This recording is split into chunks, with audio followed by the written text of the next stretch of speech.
안녕하세요. 새롭게 하소서 임동진입니다. 안녕하세요. 고은아입니다. 하나님께서 우리 각자에게 주신 재능, 부르심은 네. 다 다르지요. 그래서 그 살아가는 모습 또한 다 같을 수가 없습니다. 네. 그러나 하나님께 택함 받은 사람들이라면 사는 모습이 다르리라도 그 모습 속에서 그 삶을 통해서 하나님을 증거해야 하는, 하나님을 알려야 하는 사명 가진 건 다 똑같지 않나 네. 생각을 하게 됩니다. 네. 오늘 좀 특별한 분을 모셨습니다. 네. 전 여기 잘 모르겠는데요. 모든 걸 다 합쳐서 네. 단위 20단위라고 하십니다. 무술인이세요. 네. 그런데 또 목사님이십니다. 네. 아주 특별하신 분인데요. 자신이 가지고 있는 모든 것으로 오직 한 분, 하나님 전하는 것에 온 열정을 다 바치시는 분을 모셨는데요. 한번 만나보시겠습니다. 네. 늦은 밤 세상의 밤문화로 가득한 대학로 거리. 어디선가 우렁찬 기합 소리가 들린다. 땀 흘리며 무술 연습에 한창인 이들. 공연을 마치고 온 연극인들이다. 그리고 그 중심에서 이들을 지도하고 있는 사람. 바로 무술인이자 이레교회 담임 목사인 차승목 목사. 마샬아츠 6단, 검도 5단, 태권도 3단, 합기도 6단, 무술합 20단이라는 특별한 이력을 가진 목회자. 그는 무술이라는 자신만의 차별화된 전도 방법을 가지고 연극인들에게 복음을 전하고 있다. 물론 하나님께서도 전쟁에 능하신 하나님이라고 그랬고 우리 예수님께서도 계시록에 보면 마지막엔 전쟁용 군마를 타고 오셔서 세상을 심판하시는 분으로 오셨거든요. 또 성육신 이전에 예수님께서 그 여호수아 전에 군대 장관으로 오셔서 그 가나안 땅을 정벌하시는 그 장면이 나옵니다. 그래서 분명히 무라고 하는 것도 하나님께 속한 영역이라고 생각을 해요. 그렇기 때문에 기독교적인 무도관이 분명히 가능하다라는 생각을 저는 지금도 하고 있는 거죠. 군인인 아버지의 영향으로 어릴 때부터 전학을 많이 다닌 그는 자신과 약한 친구를 보호하기 위해서 태권도를 배우기 시작했다. 하지만 자신의 우상과 같았던 아버지가 사업부로 사람들의 시달림을 받는 모습을 보면서 인생에 대한 고민이 시작됐다. 그때부터 그는 온갖 종류의 종교를 찾아다녔다. 그리고 방황의 끝에서 예수님을 만났다. 그는 갈급함 속에 주님을 더 알기 원했고 신학을 결심했다. 사업부도로 집안 경제는 어려웠고 가족들은 그의 신학을 반대했다. 하나님만 의지함으로 간 신학교에서는 교회에 대한 회의감만 커졌다. 그때 하나님은 더욱 강력하게 그를 만나주셨다. 신학대학 갔을 때요. 조직신학 시간에 많이 울었어요. 하나님, 제가 오늘 잘못된 메시지를 전한다면 저를 데려가 주세요. 조직 시간 동안에 막 울면서 한 가지 생각나는 건 내가 왜 살아있는지를 모르겠는 거죠. 그 기도대로 했으면 분명히 저는 이미 오래전에 죽었어야 될 사람인데 하나님 왜 저를 살려주셨어요? 그걸 놓고 대학교 4년 동안 아마 답을 찾았던 것 같아요. 근데 하도 그렇게 징징거리니까 하나님 저한테 응답 주시기를 그게 바로 은혜라고. 무술로 선교를 하면서 목회와 상관없는 일이라며 사람들의 반대와 비난을 받기도 하고 하나님이 원하지 않는 일일 수도 있다는 생각에 고민도 많았다. 하지만 그럴 때마다 하나님은 더 큰 지혜를 부어주셨고 그는 무술로 연극인들뿐만 아니라 외국인 강사, 가난한 아이들 등 많은 이들을 주께로 인도했다. 저는 아마도 하나님께서 저에게 주신 사명 가운데 하나가 기독교적인 무도관을 좀 정립을 해서 기독교적인 마인드로 무장한 무인들을 좀 많이 키워서 그들을 지도자로 양성을 해서 전 세계에 좀 보급하는 데 좀 앞장서면 좋지 않겠나. 전쟁에 능하신 하나님을 믿고 기독교적인 무도관으로 주의 복음을 전하는 합 20단 무술인 차승목 목사를 만나본다.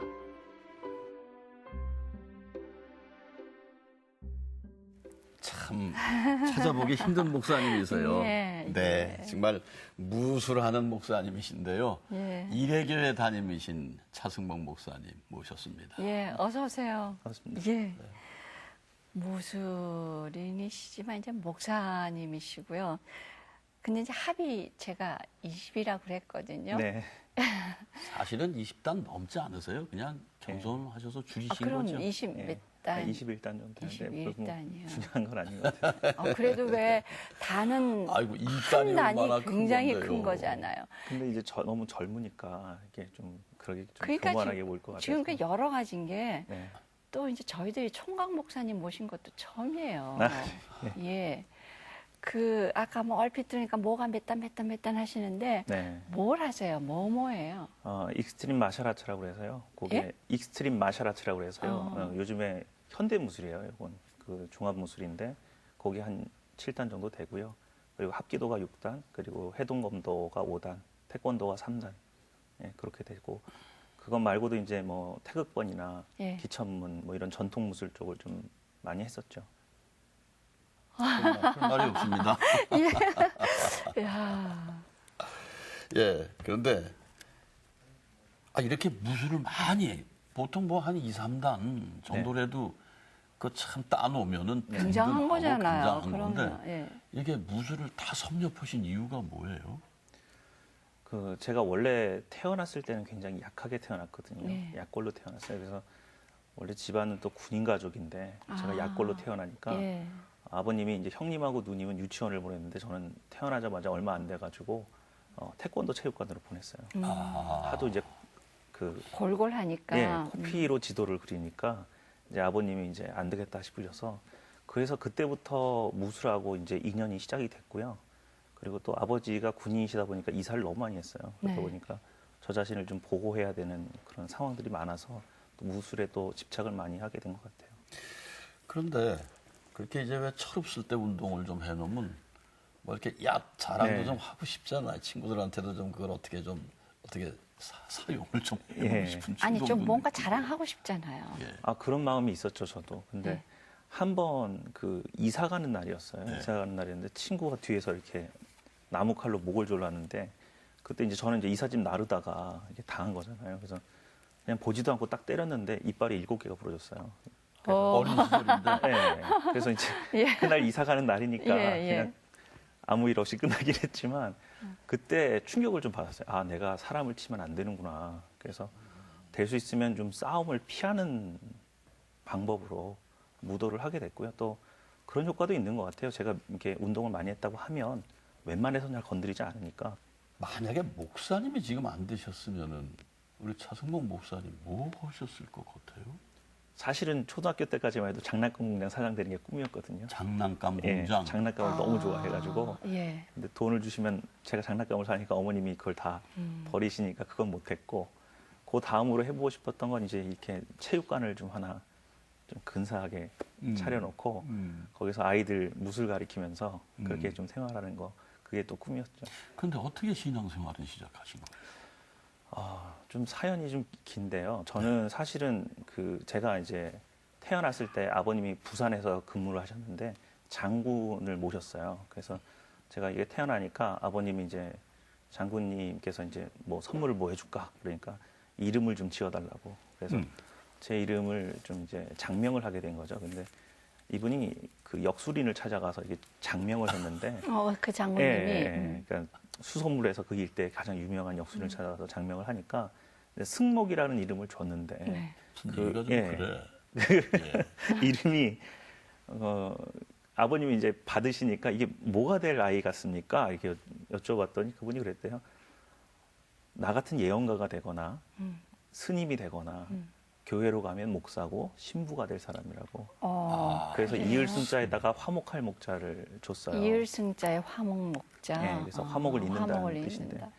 그렇게 해서 이름을 줬는데 이제 아버님은 내심 걱정이 되셨어요. 왜냐하면 이제 아버님이 굉장히 단신이세요. 그런데 한 번도 싸움에서 져본 적이 없는 분인데 자식들은 다들 싸움을 잘 못하는 거예요. 그러니까 아버님이 좀 남자다운 사람 굉장히 좋아하셨거든요. 근데 또 아들이 또 종교적인 영향이 크다고 하니까 굉장히 걱정을 좀 많이 하셨죠. 그러다가 제가 초등학교 6학년쯤 됐을 때 그때 좀 가장 친했던 친구한테 이간질을 한번 당한 적이 있어요. 그래서 그게 너무 충격을 받아가지고 그때 심장이 이제 막 불규칙하게 뛰고 그래서 예. 그 정도. 네, 그때 아버님이 이제 친구분이 병원장으로 계셨는데 그 병원에서 진단을 받으니까 뭐 이렇게 굉장히 좀 심정적으로 안정이 필요하다고. 근데 그때부터 제 눈에 이상한 게 보이기 시작하더라고요. 그래서 이 사람들 머리 위에 이렇게 빛나는 덩어리가 있는데 그 영화 극장에 가면 스크린에서 이렇게 빛이 나가잖아요. 예, 예, 근데 예. 반대로 이 빛들을 모아서 저장을 해두고 있더라고요. 그래서 그날 그 사람이 무슨 일을 했는지를 이렇게 보여요? 예, 그게 보이더라고요. 그래서 어. 그때 생각하기를 야, 내가 이거를 국민학교 때? 예, 초등학교 6학년 때. 음. 그게 보인다고 얘기를 하면 정신병원에 가둘 것 같은 거예요, 네. 아버님이. 그래서 그 말을 못 하고 그냥 저 혼자 이렇게 벙어리 냉가슴 앓고 어머, 얼마나 걱정. 지내고 있었죠. 근데 그때부터 이런 종교적인 현상들이 일어났어요.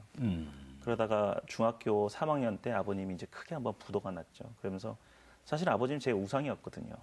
굉장히 남자다우시고 사업도 크게 하셔서 집안도 잘 살았고 그랬는데 아버님이 이제 부도가 나니까 이제 사람들한테 막 이렇게 휘둘리고 이용당하고 이런 모습들을 보면서 많이 실망을 했죠. 그래서 좀 도피적인 성향이 있었나 봐요. 그때부터 이제 산에 올라가서 단전호흡하면서 참선.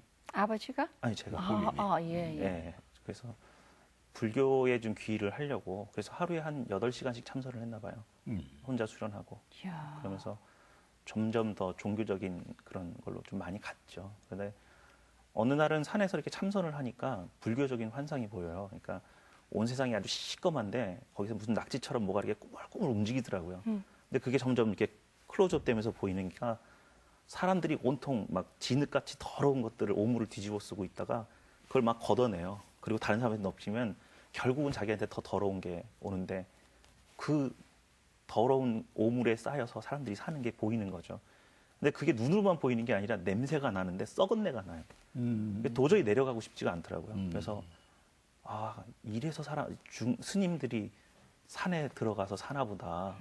그러면서 점점 이제 좀 더 세상과는 좀 멀어진 삶을 살게 됐죠. 아니 그렇게 되면 네. 이제 뭐 불교적인 환상이라 네, 그러셨는데 네. 그렇게 되면 스님이나 누가 절에 가든지 해서 어쨌든 나의 상태를 네. 점검받고 싶거나 막 상의하고 싶고 그러잖아요. 근데 이제 그때는 집안이 부도가 나고 너무 어렵고 길거리에 완전히 나앉았어요.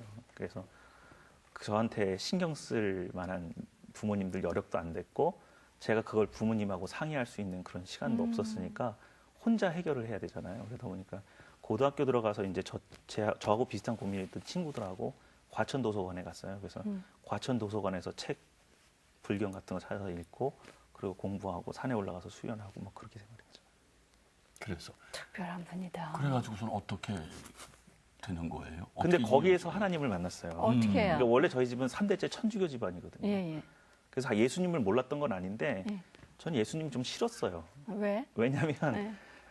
저는 그러니까 제가 중학교 들어간 학교가 봉천중학교였는데 그때 당시는 그게 깡패중학교로 굉장히 유명했어요. 불량배들이 많은 걸로. 그래서 하루가 멀다 하고 싸움을 해야 되는 상황이에요. 아니, 목사님도? 네, 예. 휘둘리니까.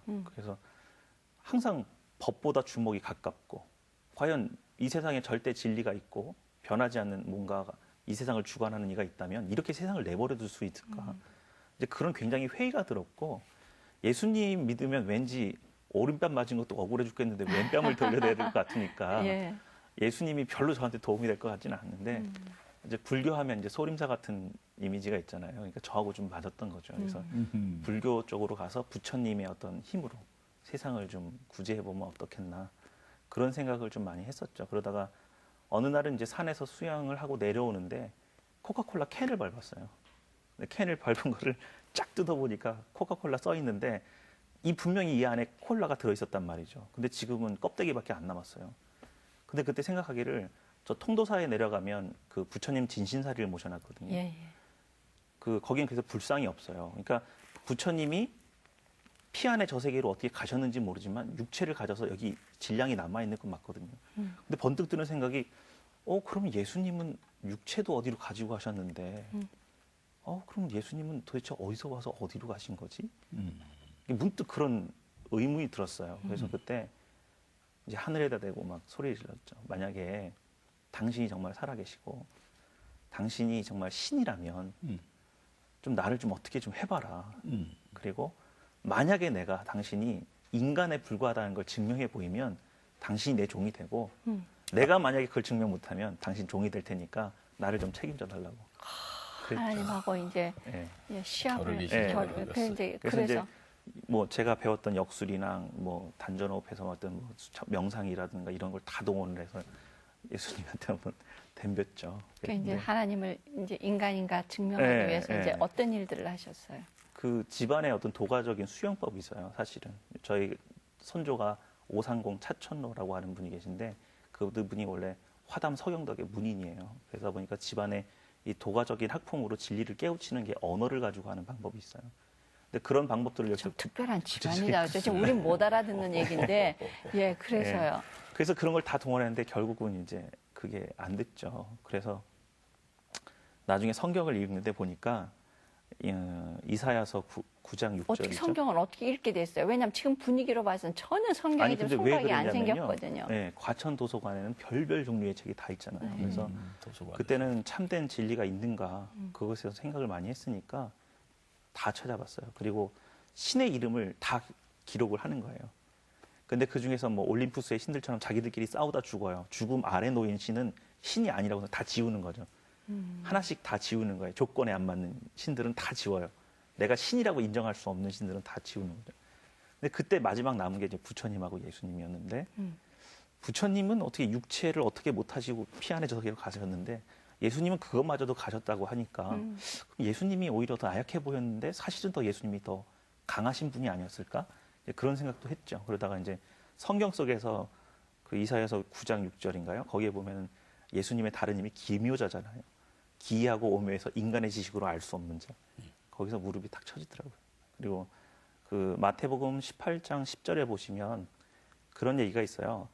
소자 하나라도 무시하지 말아라. 저희 천사들이 항상 아버지를 뵙는다고. 그래서 제가 그때 봤던 게 아마 그게 아니었다. 그렇게 생각이 들어요. 그러니까 머리 위에 이렇게 빛난 덩어리 같이 해서 그 사람이 모든 걸 했던 거를 다 가져가는 게 그게 아마 그 천사들이 아니었나 그런 생각들이 들더라고요. 그래서 제가 경험했던 종교적인 현상의 어떤 답들이 성경책에 있다는 걸 좀 발견하게 됐죠. 이게 몇 살 때예요? 그게 이제 고1. 하여튼 빨랐어요, 모든 게. 예. 그래서 그렇게 이제 하나님을 만나고 나서 어떻게 변하시던가요? 아니 이제 그렇게만 했지만 어떻게 교회를 나가구나 그렇죠? 예, 예. 그러니까 어떻게 변하시던가요? 사실은 이제 그때 전부터 교회를 다니자고 같이 이제 친한 친구들 중에서 교회 다니는 친구들이 있으니까 이렇게 많이 전도를 좀 했죠. 근데 친구가. 예. 그래서 이제 그 친구를 따라서 교회를 가려고 갔더니 아니 평소에 그렇게 오라고 그러던 친구가 안 나왔어요. 그래서 이게 무슨 일이지? 그리고서 이제 그 다음 월요일 날 야, 너 약속한 장소에 왜 안 나왔냐고 그랬더니 그걸 기억을 못 하더라고요. 약속했던 예. 거예요. 근데 그 다음 주에는 그럼 꼭 가자. 그래서 이제 나 좀 데려가줘. 그래서 갔죠. 갔더니 그 주간부터 처음 간 교회 목사님이 새신자를 위한 1단계. 그래서 그 새신자가 어떻게 신앙생활을 해야 되는지 그거를 쭉 설교를 하시더라고요. 네. 그래서 이제 그 다음 수요일 날 갔는데 하나님하고 어떻게든 좀 대화를 하고 싶었어요. 네. 답답한 게 많고 집안의 현실이 어렵고. 그래서 예배를 드렸는데 예배가 끝났어요. 네. 그러니까 집사님, 권사님들이 일어나시면서 오늘 하나님 음성이 너무 아름답지 않았냐고. 그래서 서로 막 권면하시면서 인사를 하면서 나가는데 네. 저는 못 들었거든요. 예, 예. 그래서 너무 화가 나는 거죠. 예. 그래서 오늘 하나님께서 저에게 음성을 들려주실 때까지 네. 내가 안 나갑니다. 이래봬도 제가요 8시간씩 참선했던 사람입니다. 저 안 갑니다. 결국 음성을 못 들었어요. 뻗치고 시간- 앉아 있었어요? 네. 그리고 한참 지나니까 갑자기 주변이 환해지더라고요. 그래서 드디어 무슨 징조가 있나 보다. 눈을 떴더니 네. 그때가 또 새벽 기도예요. 그래서 네. 그날 울면서 이제 저는 집에 갔죠. 내가 이렇게 어렵게 하나님 만나러 왔는데 왜 자기들끼리만 얘기를 하나.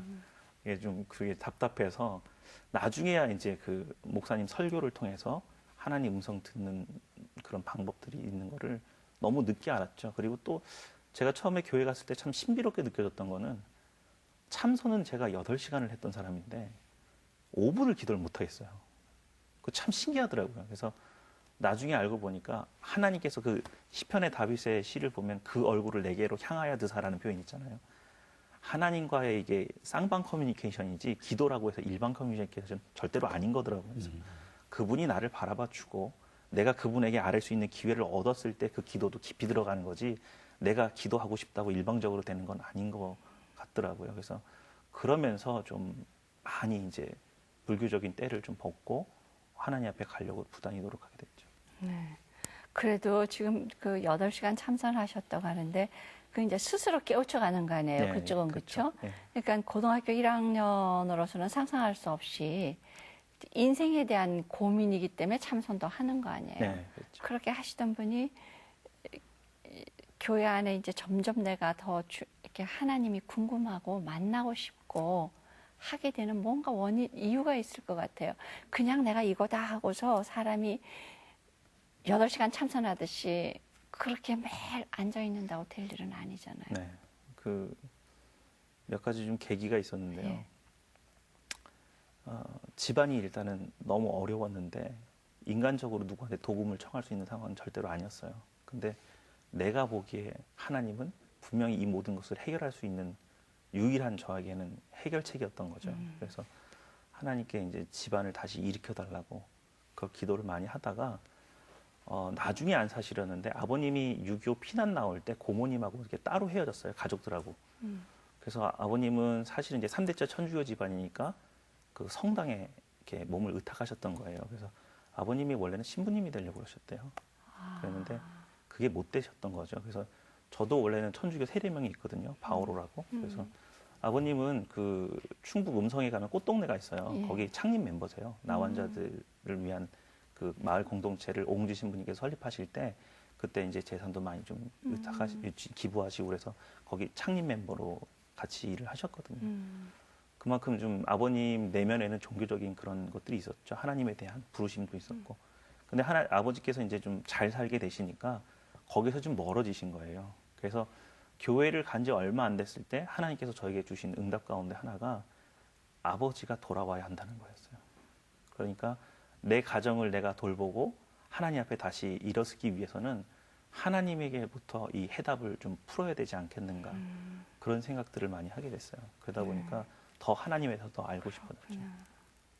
그러다 신학은 이제 어떻게 결심을 하셨습니까? 이게 이제 교회에 처음 나가니까 너무 좋은 거예요. 그리고 이제 뭐 성경 말씀 읽는 것도 너무 재밌고 그랬는데 고등학교 때 그 각 반에 중고등부 회장하던 친구들이 모여가지고 그 기독교 서클을 하나 만들기로 했어요. 근데 저희도 이제 믿은 지 얼마 안 된 3명 정도 저하고 같이 믿은 친구들이 야 그러면 우리도 좀 동참을 좀 해보면 어떨까. 그래서 사실은 뒤에서 성경책 나눠주고 청소하고 뭐 이런 거를 해주려고 거기 모임에 가입을 했는데 처음에 찬양하고 말씀 전도하고 이렇게 하기로 했던 리더 하기로 했던 친구들이 무슨 일이 있어가지고 하나씩 다 못하게 됐어요.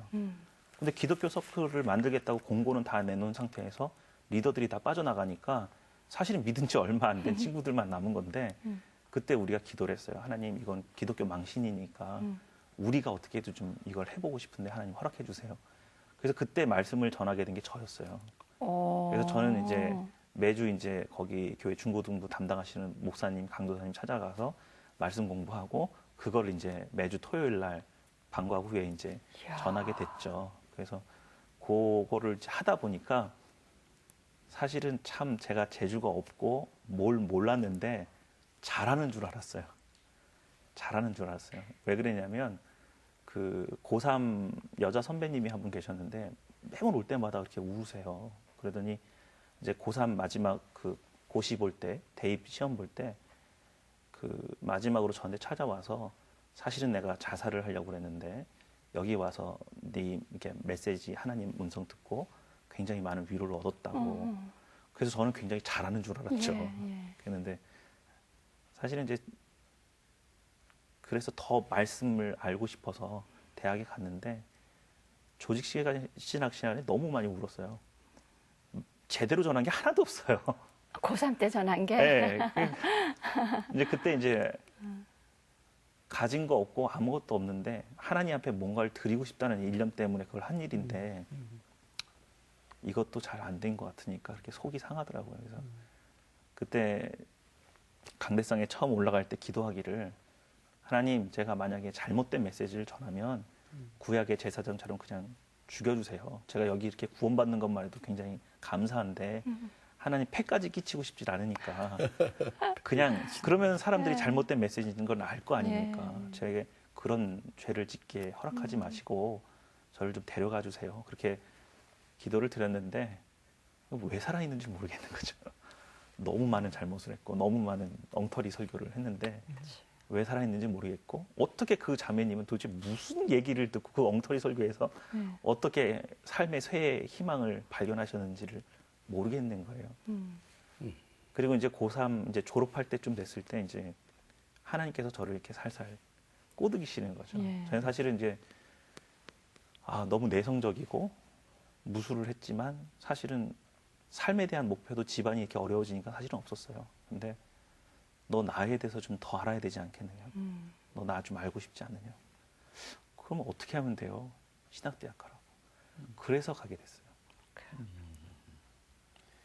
그 이제 신학대학 가셔서 그 조직신학 시간에 그렇게 회개를 하셨고 네. 자신을 돌이켜 보시게 되셨고 예. 그 이후 이제 군대 생활로 이어지시나요? 네.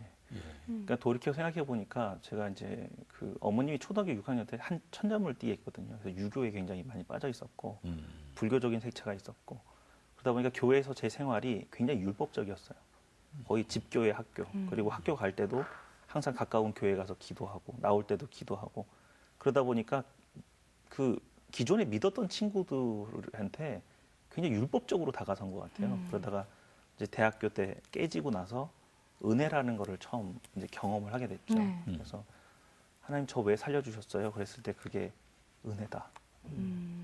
내가 너에게 뭘 크게 바라는 게 아니다. 은혜다. 그리고 하나님께서 저한테 항상 말씀하셨던 거는 내가 너보다 너를 더 사랑해. 저를 위해서 죽으실 수 있는 분이라는 거를 내가 그렇게 증명해 보이는데 못 믿겠는가? 내가 너보다 너를 더 사랑해.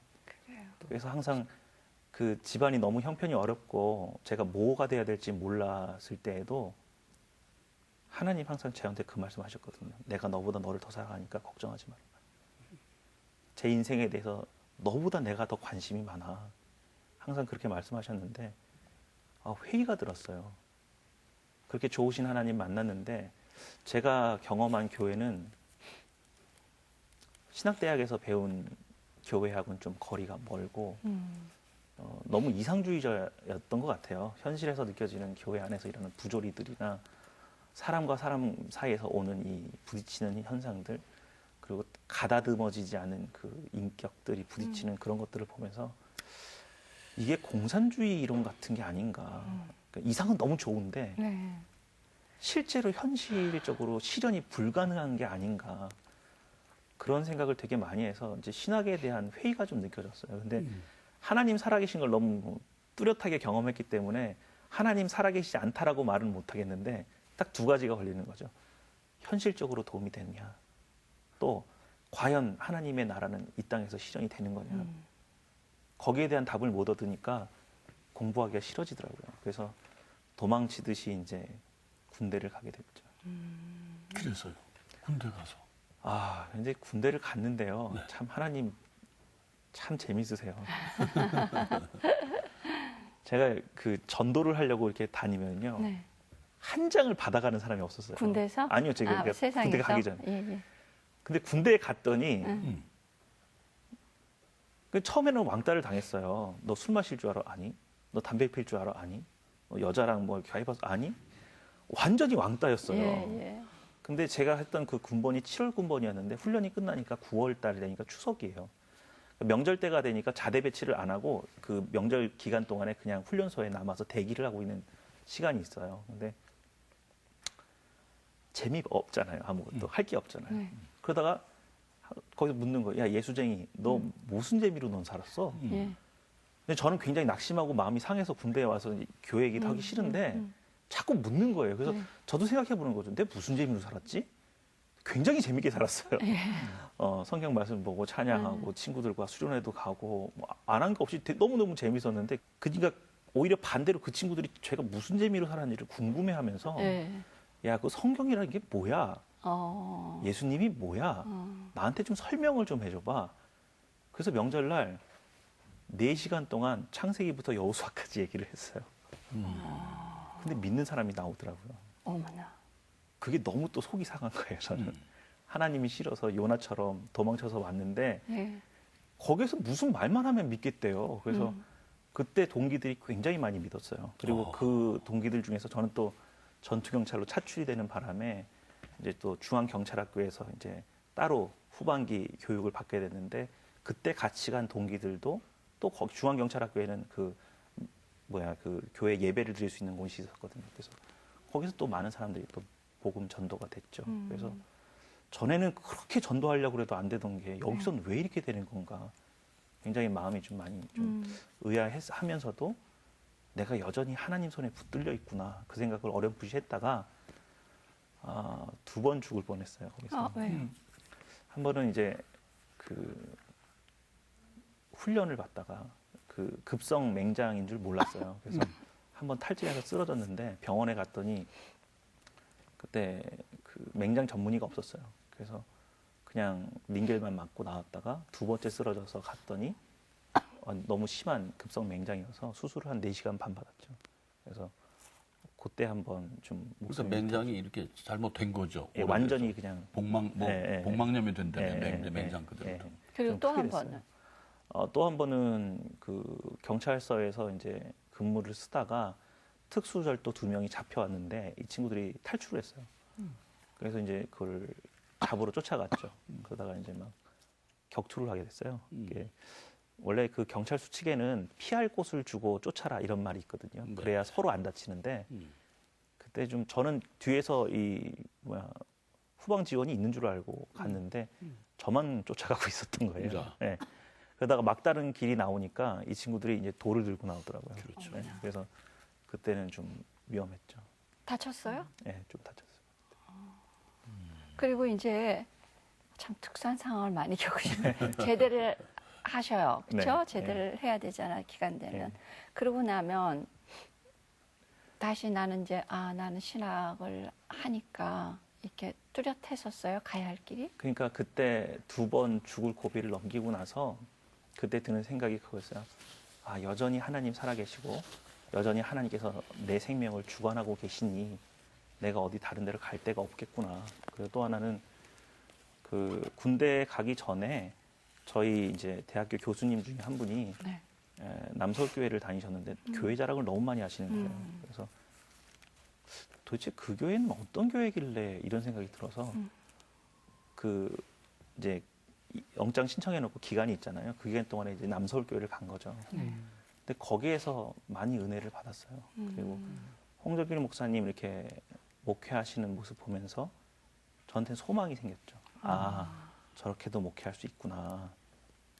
그때도 참 재밌었던 게 한 번은 이제 휴가를 나왔죠. 아니 그 휴가가 나왔을 때가 아니고 처음에 그 남서울교회를 갔을 때였는데 그 홍정길 목사님이 이렇게 단상에 올라가시더라고요. 근데 옷을 입으셨는데 여기 이게 사선으로 이렇게 큰 상처가 칼로 베인 것 같은 상처가 크게 있는데 이게 이렇게 프랑켄슈타인처럼 얼기설기 이렇게 눈에 그렇게 네, 보이셨다고? 그게 그냥 보이는 거예요. 그냥. 오. 그래서 근데 그 상처가 너무 크니까 예.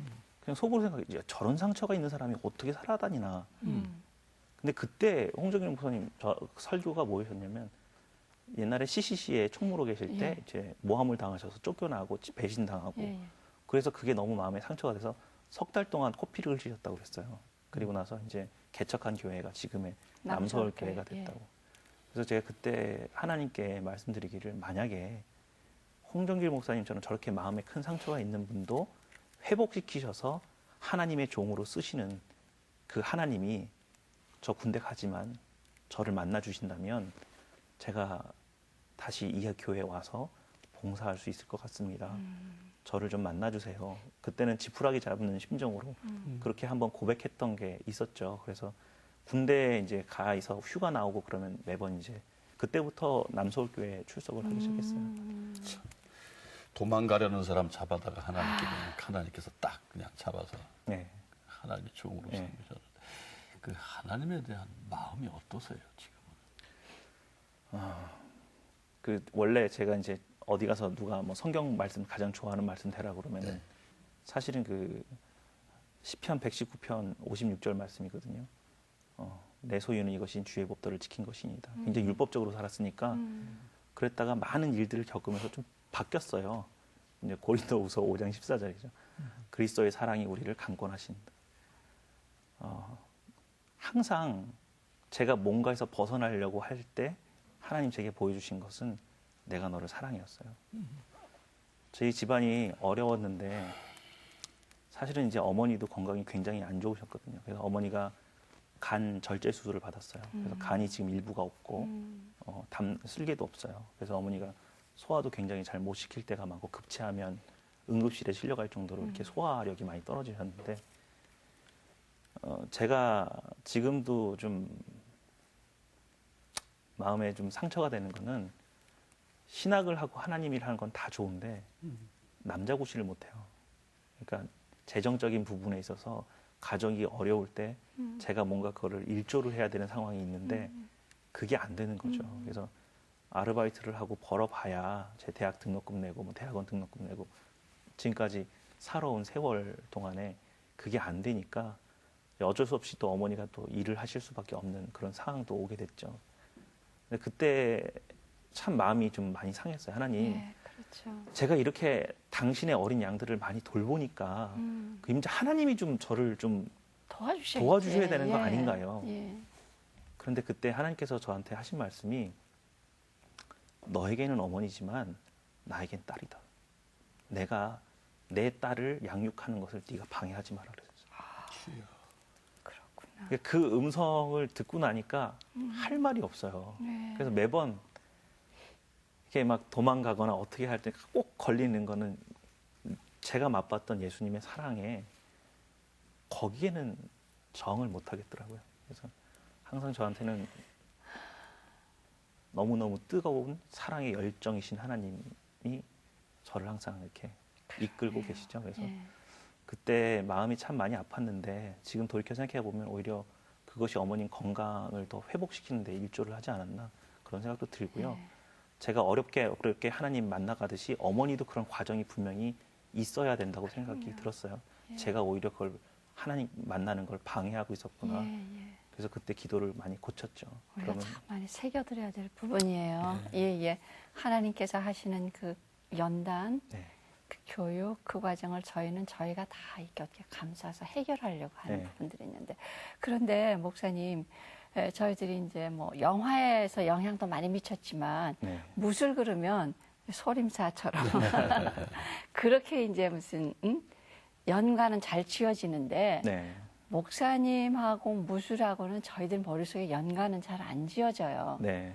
그러니까 교인들은 목사님이 도복 입는 모습도 볼 거고, 네. 뭐 검도나 그거는 또 뭐 이렇게 예. 목금이에요, 들고 그게? 다니죠. 예, 목금. 그것도 어때요, 교인들은?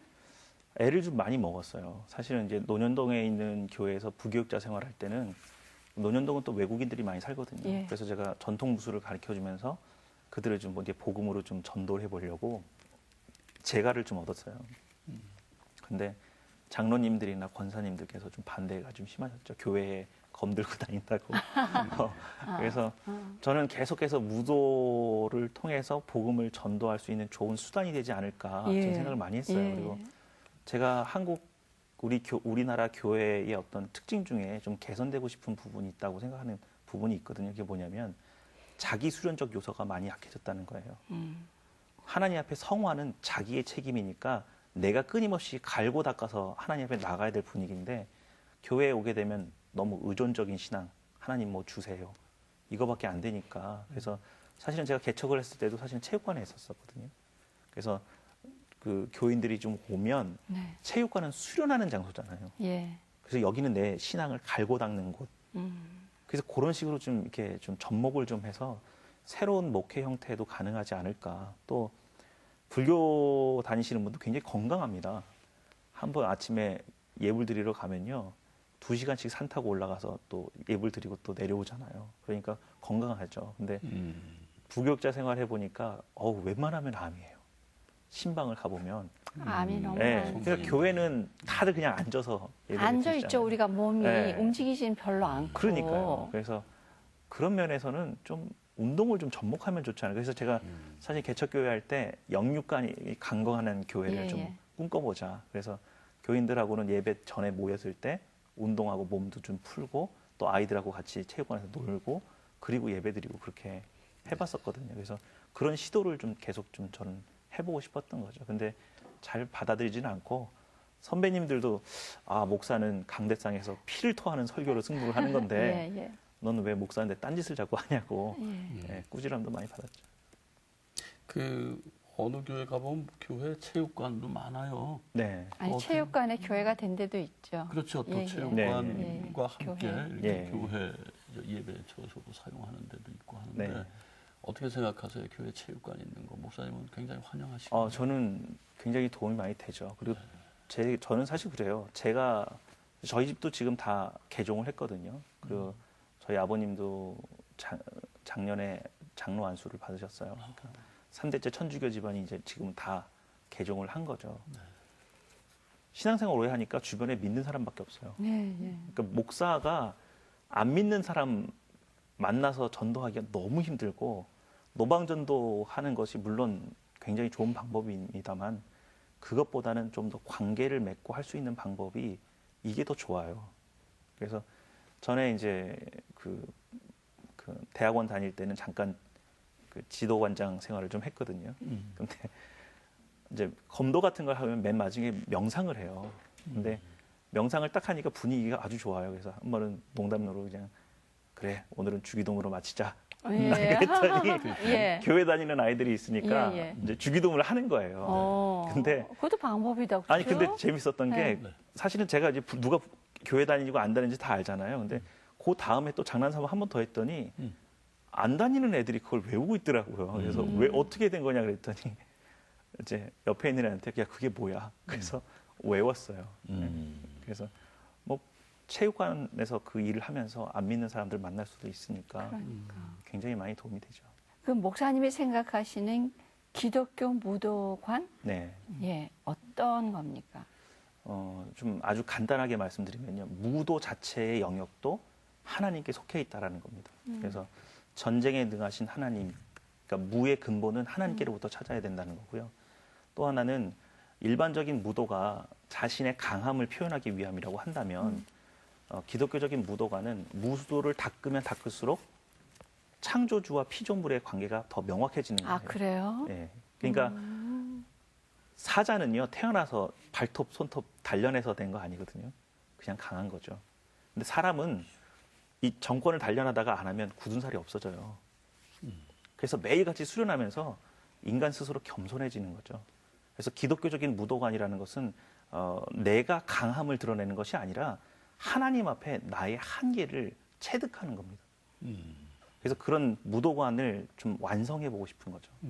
뭐 아직은 좀 미흡한 부분이 있고요. 그런데 지금 이제 이런 얘기 방송을 통해서 해야 될지 안 해야 될지 모르겠습니다만 그 목사님이시잖아요. 네. 그런데 그 총각 목사님 또 찾기가 쉽지 않거든요. 그 없죠? 결혼을 왜 여태 안 하셨어요? 아. 뭐 아직 아니, 근데 젊은 총각 나이인데. 목사님이 되실 수 그냥 있어요? 그 아마 의문스러우실 예, 것 저희 같아요, 교단이 시청자. 되게 이렇게 보수적인 예, 교단이에요. 예. 대한예수교 장로회 합신, 예. 합동신학대학원 출신이고 거기 총각 목사님 없잖아요. 동서울로회의 총각 목사는 제가 유일하다면서요. 유일하죠. 예. 그러니까 특수한 상황엔 줘요. 그러니까 예를 들어서 군선교 목사를 가야 된다거나 해외 선교사로 가야 될 때는 세례를 줘야 되잖아요. 그래서 어쩔 수 없이 이제 허락을 하시죠. 근데 그랬구나. 저 같은 경우는 이제 강도사 인허를 받은 지 4년이 넘어가는 시점이었어요. 그래서 제가 만약에 이번에 목사가 안 되면 또 이제 강도사 시험 다시 봐야 되는 그런 좀 어려움도 있었죠. 그래서 예. 결혼이 왜 늦었냐고 하면 집안이 좀 어려웠던 것도 좀 이유가 있었던 것 같고요. 그리고 너무 정신없이 사역을 했어요. 어떤 사모감을 기도하셨어요? 사실은 저는 이제 좀 고전적인 스타일을 좀 좋아했던 것 같아요. 자기는 솔직히. 운동하면서 좀 부끄러운 얘기인데. 예, 알겠습니다. 예, 예. 그럼 앞으로 계획, 기도 제목 말씀하세요. 예, 뭐 기왕에 나온 거니까 네. 올해는 결혼을 좀 해야 될 것 예. 같아요. 예, 예. 대학로에 정말 아름다운 크리스찬 공동체가 든든히 서야 될 것 같고요. 네. 예배를 드릴 때 장소적인 문제가 좀 많이 마음에 걸려요. 또 오랫동안 커뮤니케이션 할 수 있으려면 지정된 장소가 좀 있었으면 좋겠는데 그런 게 없거든요. 그래서 기독교 문화 선교센터 같은 것이 대학로에 좀 한번 좀 서면 좋지 않을까. 예. 그건 제 개인적인 기도 제목이고요. 그리고 제가 이제 아무래도 당회장이니까 우리 이레교회가 좀 더 하나님 앞에 분발해서 하나님 잘 섬기는 교회로 잘 자랄 수 있도록 고거하고, 또 제가 무도관을, 기독교적인 무도관을 좀 빠른 시일 내에 좀 완성할 수 있도록 많은 도움을 주실 수 있는 분들과 교류할 수 있었으면 좋겠어요. 네. 네. 알겠습니다. 들으신 분들 다 위하여 기도해 주실 거고요. 예. 앞으로 대학로 혹은 문화사역을 위해서, 예. 기독문화사역을 위해서 큰 힘이 돼 주시기를 빌겠습니다. 네, 그리고 좋은 동반자 만나시길 바라겠습니다. 감사합니다. 예, 감사합니다. 고맙습니다. 오늘도 우리를 부르고 계시고 또 연약한 우리를 강하게 하시는 하나님을 만났습니다. 내게 있는 모든 것이 하나님 때가 되면 멋지게 사용되는 것을 저희들이 들으면서요. 우리가 가지고 있는 것 어느 것 하나도 귀중하지 않은 것이 없다 하는 생각 다시 한번 해봤습니다. 하나님께서 우리에게 주신 재능은 하나님께서 알뜰히 선용하시는 거 네. 틀림없는 얘기입니다. 모든 분들 어떤 달란트를 갖고 계신가요? 네, 우리 차승봉 목사님처럼 전혀 예기치 않았고 기대치 않았던 부분, 무술이 하나님 앞에서 이렇게 쓰여진다는 사실, 네, 오늘 새삼 느끼셨을 겁니다. 갖고 계신 달란트 하나님 앞에 선용하시길 바라면서요. 오늘 새롭게 하소서는 여기서 이만 줄이겠습니다. 시청자 여러분, 안녕히 계세요. 나 염려하잖아도 내 쓸 거다 시니 나 오직 주의 얼굴 구하게 하소서. 다 이해할 수 없을 때라도 감사하며 날마다 순종하며 주 따르리다. 온 맘 다해 사랑합니다. 온 맘 다해 주 알기 원하네. 내 모든 삶 주님 것이니 주만 섬기